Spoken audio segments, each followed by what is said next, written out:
Good morning mga kapatid.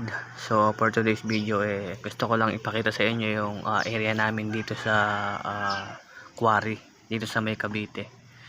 So itong kabilang side ano to, pabahay ata to.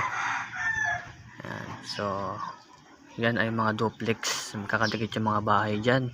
At dito naman sa kabilang side cemetery po, libingan.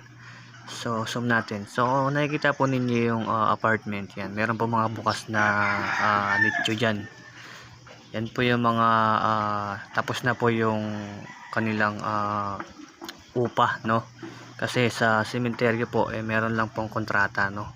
Kapag natapos na yung kontrata mo, kukunin yung buto mo, buto ng patay, ililipat po sa parang pinakabahay po at doon po itatambak yung mga buto. Ngayon kung gusto mo po ulit ipalibing, magbabayad ka po ng another 5,000.